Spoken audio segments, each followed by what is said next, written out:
नमस्कार, मैं हूं नरेश और आप देख रहे हैं संस्था समाचार कार्यक्रम। 15 अगस्त स्वतंत्रता दिवस की आप सभी को शुभकामनाएं। भारत देश आजाद था, आजाद है और आजाद ही रहता है। भारत देश की गरिमा आज पूरा विश्व स्वीकार रहा है।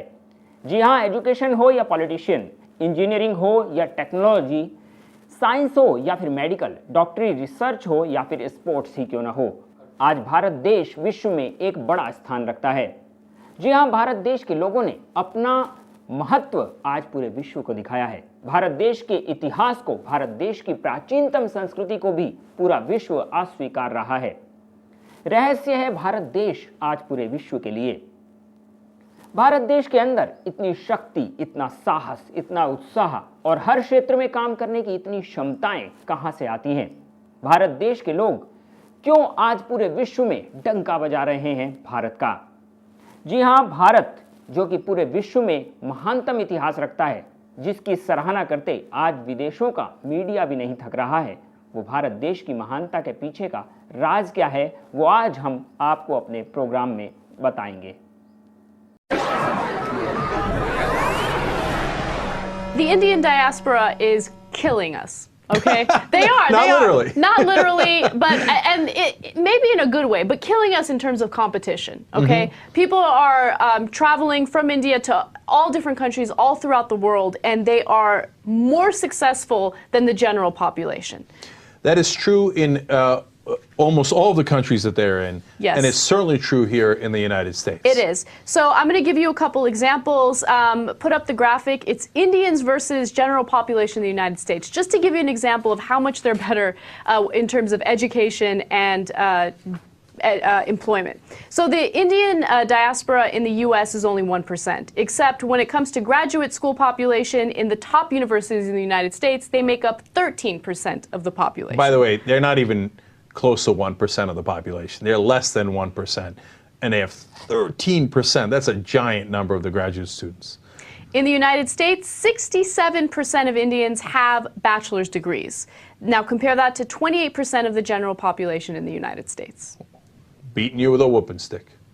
The average household income for Indians is $90,000, whereas the average household income for the general population in the U.S. is $50,000. That is a giant, giant difference. Supposed to do, you take them out of the office and hit them with a stick a couple times. They will do.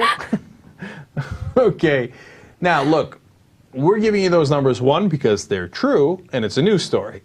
Two, because it's not because the South Asians are a better race or anything like that. When you go to India, some of the numbers are disastrous. 40% of the population lives for $1.25 a day or less, okay? And their life expectancy in Mumbai is 56 years old. It's disastrous. It's obviously not genetic. It's not a race thing. It's not any of that. It's that in the diaspora, in the Indian community, there is this work ethic. There's an expectation of going to school and doing exceedingly well. And then what they have actually above even other Asians is they're more willing to start their own businesses, right? More initiative, et cetera. It's a great combination. It's a great cultural combination that they have going, and that's why they have success. So what I'm saying is the rest of us should all learn from that, right? So if a culture does something right, that's awesome. We should, adapt that and have everybody do it, right? So Asians should be more willing, other Asians should be more willing to start their own businesses, as an example, right? And certainly you should emphasize education more, which Indian communities do. And the list goes on. And you see the proof is in the pudding. 50,000 versus 90,000. As an average, they're nearly doubling the average. That's unbelievable. So there's something to be learned there. And look, it goes to what I say all the time, which some people take to be controversial. Culture matters. And sometimes you have the wrong culture, sometimes you have the right culture.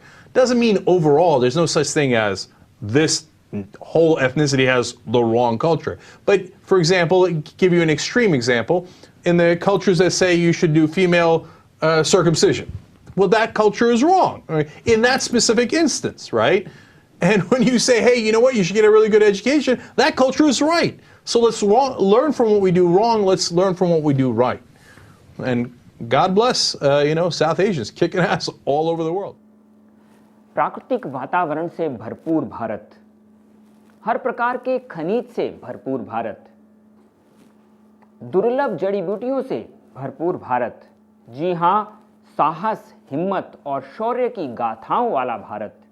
जी हां, भारत देश पर बहुत सी research की जा रही हैं। आज विश्व के बड़े बड़े लोग भारत के ऊपर रिसर्च करते हैं और ये जानने का प्रयास करते हैं कि आखिर भारत देश में ऐसा तो क्या है कि जो भारत देश पूरे विश्व में आज भी अपनी गरिमा के साथ ऐसे ही खड़ा है। जबकि बहुत से देशों को गुलाम बना लिया गया, बहुत से देशों में उनके धर्म, उनकी संस्कृति को पूरे तरीके से नष्ट कर दिया गया, परंतु भारत की संस्कृति आज भी पूरे विश्व में एक महान इतिहास रखती है और आज भी पूरे विश्व को नई राह दे रही है। आज बहुत से मुस्लिम इतिहासकारों के लिए आश्चर्य का विषय बना हुआ है भारत देश। आखिर क्या कारण है कि भारत देश को आज तक कोई गुलाम न बना सका? बहुत से लोगों ने भारत पर शासन तो किया, परंतु भारत को गुलाम बनाने में वो सक्षम न हो सके, क्योंकि भारत देश के लोग हमेशा आज़ादी के लिए प्रयासरत थे। उन्होंने कभी किसी की गुलामी को स्वीकारा ही न था। जी हाँ, भारत देश के लोगों ने सदा आज़ाद रहना ही स्वीकारा है। इसी बात को लेकर मुस्लिम इतिहास पर रिसर्च कर रही एक हार्वर्ड की स्टूडेंट ने सुब्रमण्यम स्वामी से प्रश्न किया कि आखिर ऐसा तो क्या है कि भारत देश को आज तक कोई गुलाम न बना सका। जहां 15 साल में ईरान का इतिहास बदल दिया गया, जहां बेबीलोन, मिसेडोनिया के इतिहास बदल दिए गए, जहां इजिप्ट को 21 सालों के अंदर पूरा इस्लामिक कंट्री में तब्दील कर दिया गया, जहां पूरे यूरोप को उनकी संस्कृति को मिटाकर ईसाईयत में तब्दील कर दिया गया, वहीं आज भी भारत देश अपनी उस प्राचीनतम संस्कृति को संभाले हुए है। भारत की शक्तियां आज भी ऐसे ही बरकरार हैं।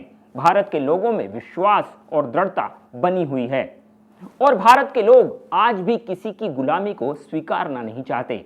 आखिर ऐसा तो क्या है भारत में जो भारत के लोग कभी गुलाम न बन सके? भले ही कुछ लोगों ने कुछ काल तक शासन जरूर किया हो, परंतु भारत के हृदय में गुलामी के संस्कार न डाल सके। आज भी भारत आजाद था, आजाद है और आजाद ही रहना पसंद करता है। जब इस प्रकार का प्रश्न डॉक्टर सुब्रमण्यम स्वामी से किया गया तो क्या कहना था डॉक्टर सुब्रमण्यम स्वामी का? That we must adopt an idea and a concept of an identity of an Indian. If you read the literature of Al-Qaeda, or for matter the secret researches going on in Saudi Arabia, and I came to know this because I had a Saudi Arabian student in my class at Harvard, who one day came to ask me that I have been asked to ask you a question which is not connected with the course. So I said, you ask me after the class is over. So he asked me that we are studying this question, that when Islam went to Iran and it was being ruled by Zoroastrians, it was a 100% Zoroastrian country, within 15 years of the conquest of Iran, Iran was converted to 100% Islam. Neighborhood, which called Babylon and Mesopotamia, they, after takeover by Islam, they converted them in 17 years to Islam, 100% Islam. The same thing with Egypt, 21 years, 100% Islam. The Christians went to Europe and they converted Europe to 100% Christian in 50 years. But in India, 800 years of Islamic rule, 200 years of Christian rule, and you are still 83%. He said, you can't understand.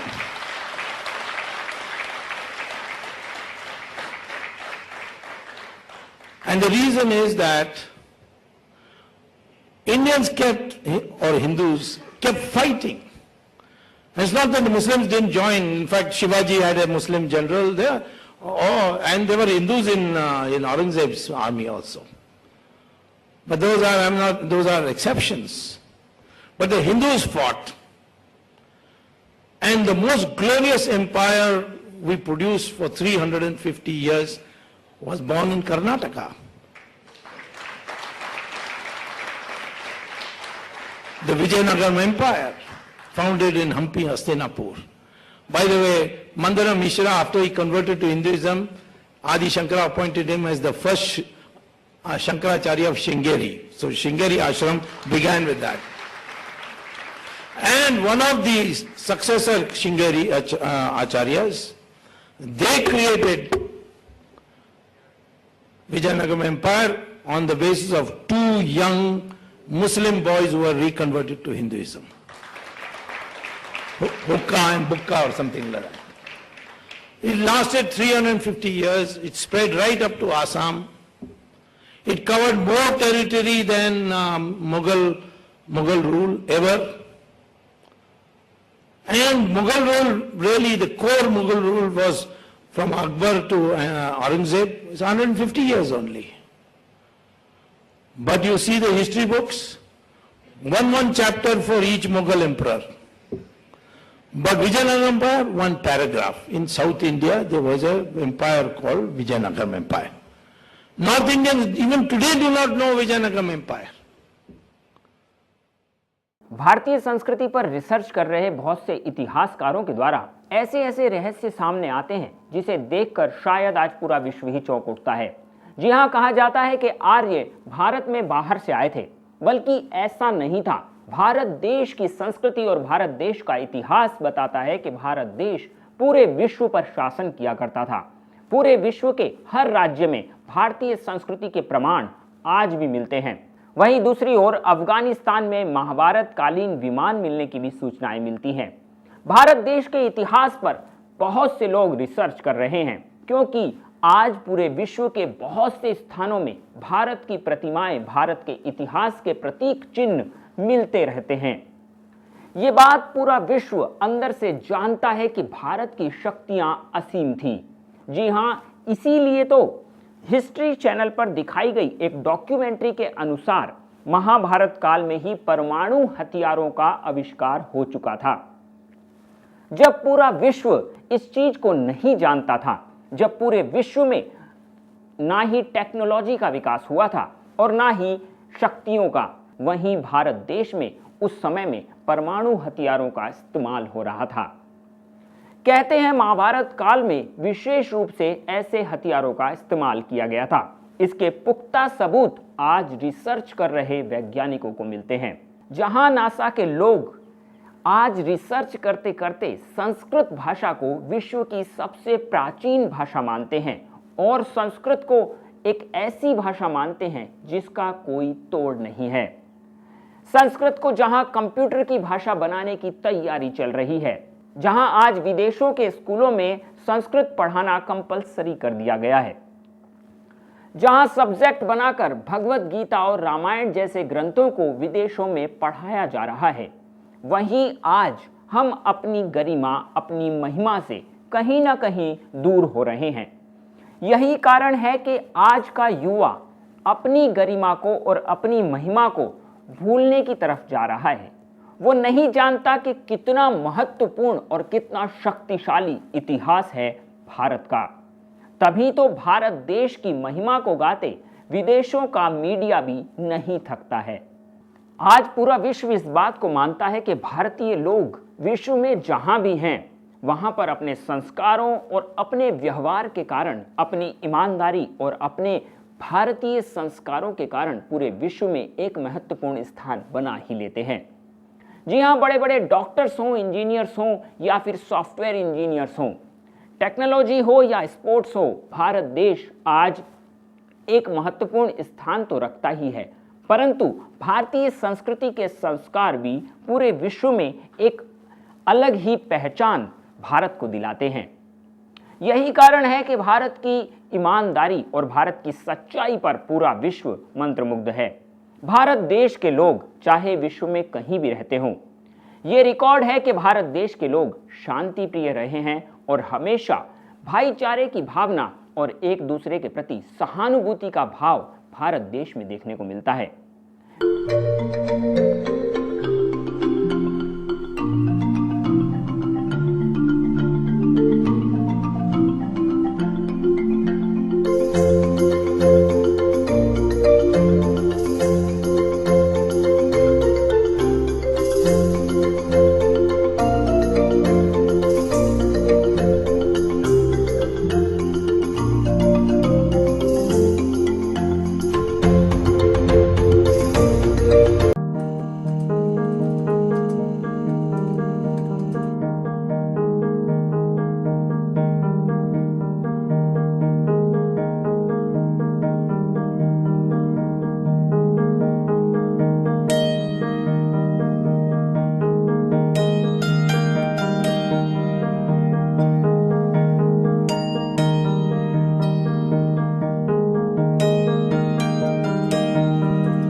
जी हां, सर्वे भवन्तु सुखिनः की भावना केवल भारत देश में ही रही है।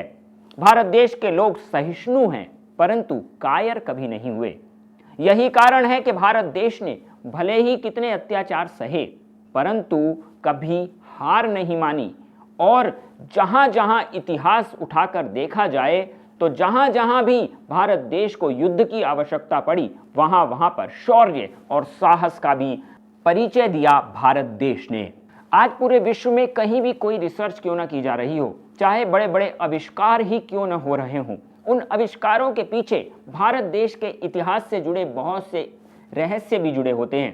भारत देश ने पूरे विश्व को जहां अंकों की गणना करना सिखाया, वहीं भारत देश का इतिहास उठाकर देखा जाए तो 1800 से पहले भारत देश में ही केवल हीरे पाए जाते थे। भारत देश का तक्षशिला और नालंदा जैसे विश्वविद्यालय पूरे विश्व में प्रसिद्ध थे। पूरे विश्व के बड़े बड़े राजा भारत देश में संस्कृति और संस्कार लेने के लिए आया करते थे।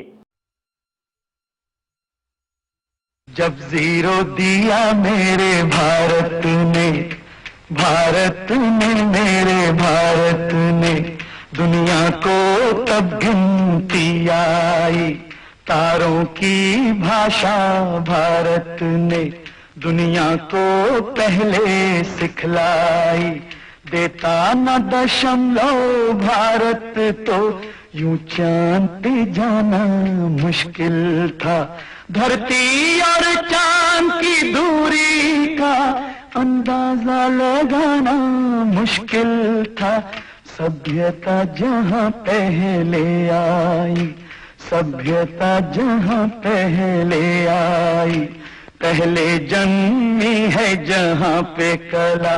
अपना भारत वो भारत है जिसके पीछे संसार चला, संसार चला और आगे बढ़ा, यूं आगे बढ़ा बढ़ता ही गया। भगवान करे ये और बढ़े, बढ़ता ही रहे और फूले फले, बढ़ता ही रहे और फूले फले।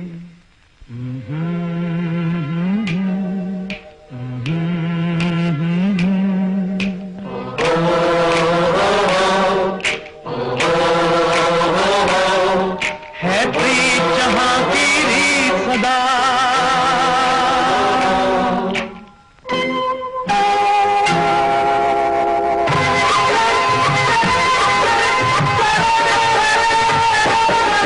है प्रीत जहां की रीत सदा,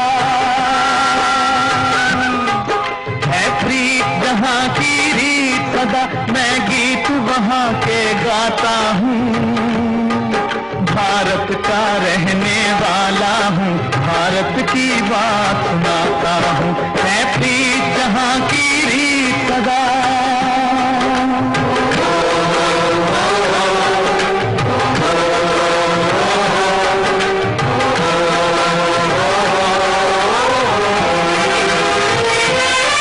काले गोरे का भेद नहीं, हर दिल से हमारा नाता है।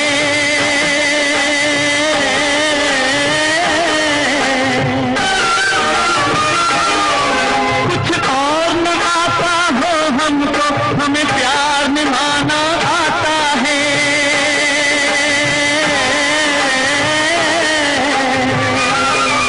जिसे मान चुकी सारी दुनिया हो, जिसे मान चुकी सारी दुनिया, मैं बात वही दोहराता हूँ। भारत का रहने वाला हूँ, भारत की बात सुनाता हूँ। है प्रीत जहां की रीत सदा।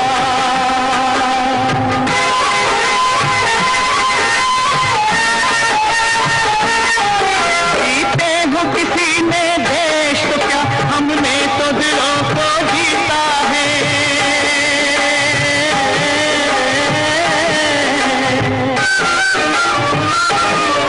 जहाँ राम अभी तक है नर में, नारी में अभी तक सीता है।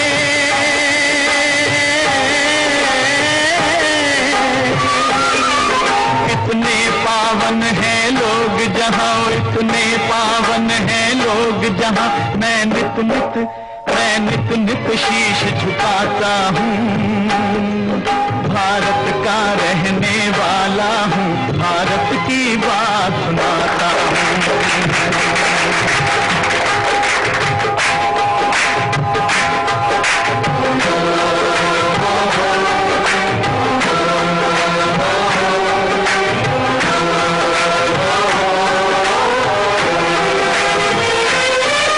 इतनी ममता नदियों को भी जहाँ माता कह के बुलाते हैं।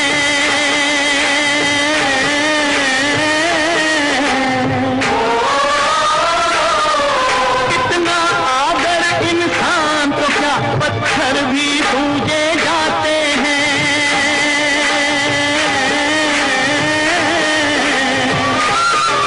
उस धरती पे मैंने जन्म लिया हो, उस धरती पे मैंने जन्म लिया, ये सोच के मैं इतराता हूँ। भारत का रहने वाला हूँ, भारत की बात सुनाता हूँ। है प्रीत जहाँ की रीत सदा,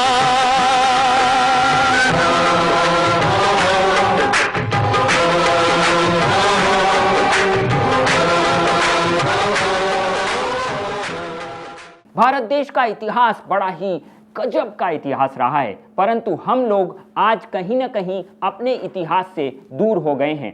हमें याद करना होगा अपने भारत देश के उस इतिहास भरे रहस्यों को, उन इतिहास के क्षणों को जो आज हम भूलते जा रहे हैं। आखिर क्या कारण है कि भारत टेक्नोलॉजी में आगे है?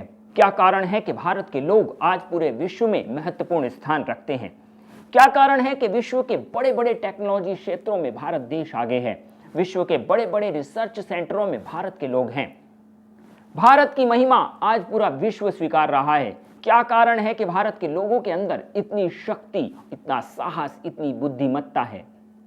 इसके पीछे का रहस्य यदि आप उठाकर देखें कि भारत क्यों पूरे विश्व में महान रहा है और आज भी महानता का प्रतीक बना हुआ है, साथ ही साथ भारत के लोगों में उत्साह और उमंग है, इसका कारण क्या है? इसके पीछे का रहस्य यदि देखा जाए तो आप देखेंगे कि भारत देश की टेक्नोलॉजी पहले भी बहुत विकसित थी। हल्दी को चंदन में मिलाकर लेप करना ये एक नॉर्मल बात मानी जाती है, परंतु आज विज्ञान इस बात पर रिसर्च करके कहता है कि हल्दी एंटीबायोटिक है। उसका लेप करने से शरीर की बहुत सी बीमारियां दूर हो जाती हैं।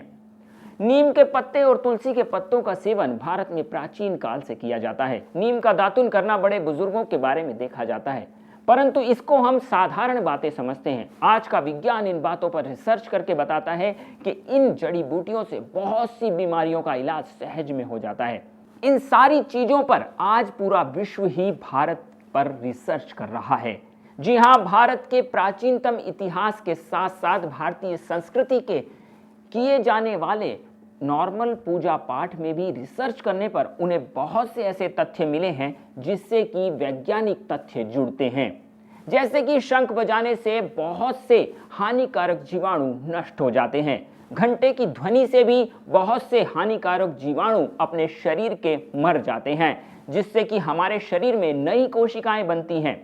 आज इस बात पर रिसर्च करके पता चला है कि दिया जलाना, धूप करना, भगवान का सुमिरन करना, ध्यान करना, योग, आसन, प्राणायाम की पद्धतियां जो भारत में प्राचीन काल से घर घर में पाई जाती थी, उनसे शरीर को स्वस्थ करने के लिए बहुत से सरल और सहज ही वैज्ञानिक दृष्टिकोण सामने आए हैं।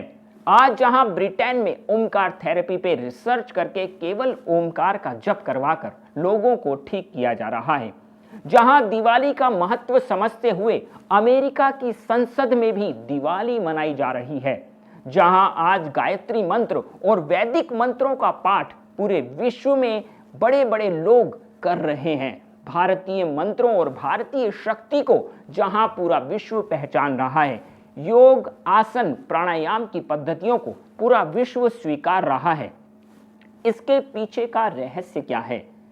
इस भारत देश में बहुत से संत हुए जिन्होंने पूरे विश्व को नई राह दी थी। अगस्त्य मुनि एक चुल्लू में पूरे सागर को पी गए थे। कहा जाता है भगवान परशुराम ने जहां अपनी वीरता का प्रतीक दिखाते हुए 21 बार धरतियों को क्षत्रिय विहीन कर दिया था, वहीं पांडवों ने 11 अक्षौहिणी सेना को हंसते खेलते मिटा दिया था। कहते हैं भारतीय इतिहास और भारतीय संस्कृति को यदि जाने तो उसमें बहुत से रहस्य छुपे हुए हैं, परंतु दुर्भाग्य का विषय ये है कि आज इन रहस्यों को समझाने वाले, इन रहस्यों को जानने वाले और इन रहस्यों को भारत के लोगों तक पहुंचाने वाले संतों को तोड़ने की कोशिश की जा रही है। यही कारण है कि हम अपने गौरवशाली इतिहास से दूर होते जा रहे हैं। हम नहीं पहचान पा रहे अपनी गरिमा को और अपनी संस्कृति को। आज हमें जानना होगा, जागना होगा और अपने भारत के संतों को फिर से पहचानना होगा। जब हम अपने इतिहास को जानेंगे तो उस गौरवशाली इतिहास से हमें जानने को मिलेगा कि हमने देश के लिए, समाज के लिए और संस्कृति के लिए कितना महत्वपूर्ण जीवन खो दिया। आज हम अपने संतों से दूर हो रहे हैं, अपनी संस्कृति से दूर हो रहे हैं। इसीलिए हमें अपने इतिहास को जानना होगा और अपने गौरवशाली इतिहास को जानकर अपनी महिमा को फिर से समझना होगा।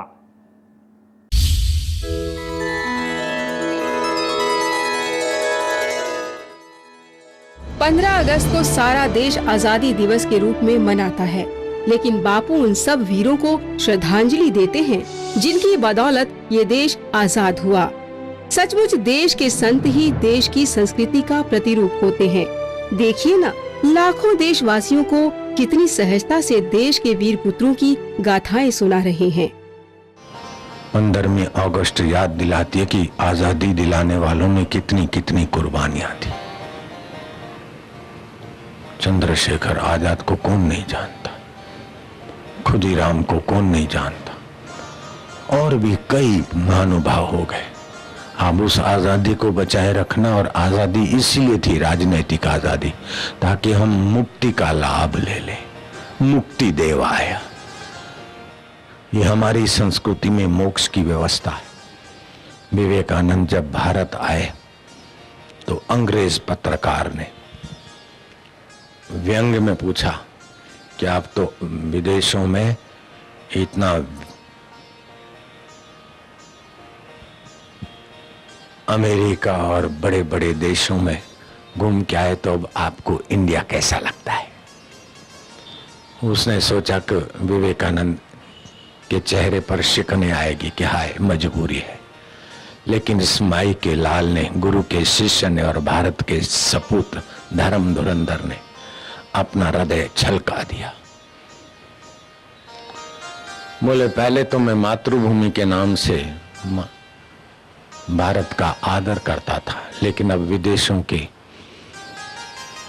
विलासी और ईश्वर मुक्ति और ज्ञान और तत्व ज्ञान से रहित शरीर को ही मैं मानना और संसार को ही सच्चा मानना और इस 5-25 आदमी की वाहवाही में खप मारना, इसी में खपने वाले लोगों को देखकर मुझे लगता है कि भारत माता के लिए प्रेम ही पर्याप्त नहीं, अब तो मैं उसको प्रणाम करूंगा, क्योंकि इसमें मुक्ति है, भुक्ति है, नम्रता है, सहजता है, सज्जनता है, परोपकारिता है, भरी है, और सब कुछ करते हुए भी ईश्वर करवाता है। ईश्वरो सर्वभूतानां हृदय से अर्जुन तिष्ठति। अब तो मैं पूजन करूंगा भारत माता का। वो अंग्रेज पत्रकार का मुंह दाल पियासा रह गया। सचमुच में ये भूमि के लिए जिन्होंने कुर्बानी दी वे तो भगवत और देश के भक्त थे, लेकिन भगवान के भी भक्त थे। करोड़ों करोड़ों हिंदुओं को शोषित होने से बचाया और अपने देह की बलिदान देते देते भी खुदीराम बोस अंग्रेज ने सुना दिया कि तुमने बम बनाकर अंग्रेज अधिकारियों को उड़ाया, इसलिए आज तुमको मृत्यु दंड सुनाया जाता है। वो तो कहकर कुर्सी से उठा और ये जंप मारकर चले जहां जाना था। उसको दया है कि इसने शायद ठीक से नहीं सुना होगा। न्यायाधीश ने कहा, खुदीराम बोस कम हियर, इधर आओ। तुमको फांसी पर चढ़ाया जाएगा। 7 दिन का मैं समय देता हूं,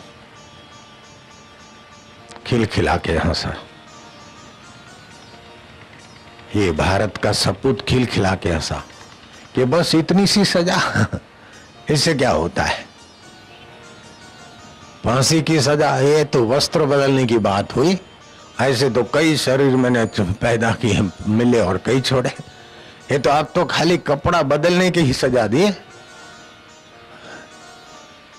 तू टकुर टकुर देख रहा है न्यायाधीश। बोले नहीं, तुम जरा इनोसेंट लग रहे हो, अच्छे आदमी लग रहे हो। मैंने 7 दिन की मोहलत लिखी है, तुम अपील कर सकते हो। बोले जज, हमने भीख मांगना नहीं सीखा है, शरीर छोड़ देंगे लेकिन भीख नहीं मांगेंगे कि दया की अपील पपील करके।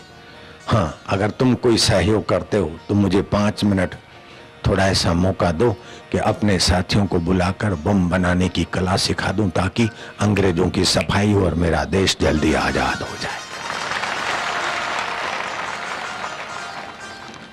कैसी कैसी कुर्बानी देने वालों की सूझबूझ थी। ब्रिटिश शासन ने भेजा कि दमन तेज कर दो, हिंदुस्तानियों को कुचलना और तेज कर दो, ताकि आजादी आजादी की बात भूल जाए। फांसी पर फांसी लगाते जाओ। कईयों ने अपने वस्त्र बदलते ऐसे शरीर की फांसी लगा दी, लेकिन उनकी जगह पर एक जाए तो 10 दूसरे तैयार हो जाए, 50 दूसरे तैयार हो जाए, 100 दूसरे तैयार हो जाए। ऐसा जुनून पैदा हो गया कि सारा देश एक सूत्र में बंध गया। ये आज वो दिन है कि अंग्रेजों को झक मार के अपना देश छोड़ना पड़ा। जो नोच रहे थे उनको भागना पड़ा, नहीं तो कौन छोड़ता है। 2-5 करोड़ की फैक्ट्री, 2-5 करोड़ की चीज के लिए लोग मर मिटते भाई भाई, तो इतना सोने की चिड़िया भारत अंग्रेज क्यों छोड़ेंगे। लेकिन उसके पीछे गीता की मेहरबानी, राम नाम की कृपा की मेहरबानी, और ऐसे भगवान के प्यारे, हरि के दुलारे, अपने लिए नहीं औरों के लिए जीना जानने वाले निष्काम कर्म योगी, उन सभी कर्म योगियों को आज के दिन हम मानसिक रूप से स्मरण करके धन्यवाद देते हैं और भगवान उनको अपनी मुक्ति और भुक्ति का आनंद दे। मुक्ति देवाय, भुक्ति देवाय, आनंद का अनुभव कराए। भारत देश के इतिहास और रहस्य आज पूरे विश्व में जाने जा रहे हैं। योग, आसन, प्राणायाम की पद्धतियों पर रिसर्च की जा रही है। भारत देश की आयुर्वेद पद्धतियों से पूरा विश्व आज लाभ ले रहा है। तो क्यों हम अपने इतिहास से दूर रहें, अपनी संस्कृति से दूर रहें। आओ अपने इतिहास को जानें और अपनी संस्कृति की तरफ चलें। आज भारत के युवाओं को अपने भारत का इतिहास नहीं मिल रहा है। भारत का वो गौरवशाली इतिहास अपने सिलेबस में पढ़ाया जाना चाहिए। छोटे छोटे बच्चों को अपने इतिहास की जानकारी होनी चाहिए। आज अपने युवाओं को अपने इतिहास की जानकारी होनी चाहिए। इसीलिए आप अपने इतिहास को जानने का प्रयास जरूर करें, क्योंकि आपको पता लगेगा कि आप कितने गौरवशाली इतिहास से जुड़े हैं। संस्था समाचार कार्यक्रम आपको कैसा लगा? आप अपने सुझाव भेज सकते हैं itv@ashram.org और mangalmailive@gmail.com पर।